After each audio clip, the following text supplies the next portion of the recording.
আসসালামু আলাইকুম। ওয়েদার নিউজে সকলকে স্বাগতম। আগামীকাল 13 জুন বাংলাদেশের কিছু কিছু প্রান্তে কিছু কিছু এলাকায় ভয়াবহ ঝড় বৃষ্টি হওয়ার সম্ভাবনা রয়েছে।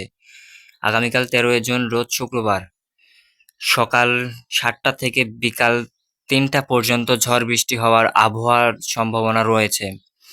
তাই চলেন আমরা জেনে নিই বাংলাদেশের কোন কোন প্রান্তে কোন কোন জেলায় কোন কোন গ্রামে ঝড় বৃষ্টি হতে চলেছে। এই ক্লিপটি আপনাদেরকে দেখাবো আমি আজকে। আমরা এখন সরাসরি চলে যাচ্ছি রংপুরে। রংপুরে আগামীকাল সকাল 7টা থেকে বিকাল 3টা পর্যন্ত ভয়াবহ ঝড় বৃষ্টি হওয়ার সম্ভাবনা আশঙ্কা রয়েছে। আগামীকাল রংপুরে ঝড় বৃষ্টির সম্ভাবনা রয়েছে। এখন আমরা সরাসরি চলে যাব রংপুরে। রংপুরে আমরা যদি এখানে নির্ধারিত টাইম সিলেক্ট করি, আগামীকাল দুপুর 12টার সময় কোনো ঝড় বৃষ্টি হওয়ার সম্ভাবনা নেই, কিন্তু বিকাল 3টা থেকে সন্ধ্যা 10টা-11টা পর্যন্ত ভয়াবহ ঝড় বৃষ্টির সৃষ্টি রয়েছে। এখন আমরা রংপুরের ক্লিপটি আপনাদেরকে দেখাইলাম। এখন আমরা একটু বাহিরে যাব, বাহিরে যে বাহিরের ক্লিপটি আপনাদেরকে দেখানোর চেষ্টা করব। এখানে লেখা আছে মণিপুর।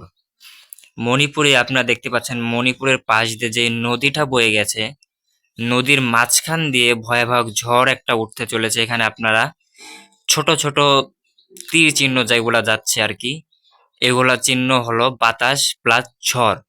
এগুলা তীর চিহ্ন থেকে আস্তে আস্তে ছোট ছোট থেকে আস্তে আস্তে বড় হয়ে ঝড় একটি হবে। ঝড় হয়ে এই মণিপুরে আশেপাশে অঞ্চলগুলি আছে, এগুলি অঞ্চলগুলিতে ভয়াবহ ঝড় বৃষ্টি হওয়ার সম্ভাবনা আমরা এখন দেখতে পাচ্ছি। মণিপুরের আশেপাশে গ্রাম যেগুলো আছে, এগুলো গ্রামের মানুষজন যেগুলো আছে, অবশ্যই আপনারা মাঠে ঘাটে যারা থাকবেন অবশ্যই বাসায় চলে আসবেন খুব শীঘ্রই।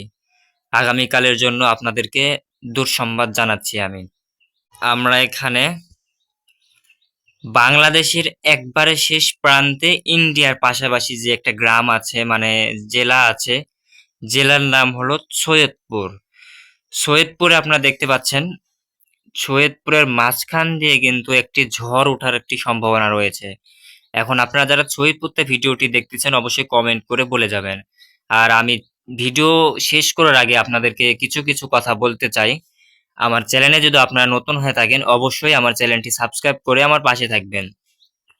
তো সৈয়দপুরবাসীদের জন্য একটি দুঃসংবাদ জানানো যাচ্ছে যে সৈয়দপুরের পাশে দিয়ে ছোট্ট একটি নদী এই যে এখানে মাঝখানে এসে থেমেছে।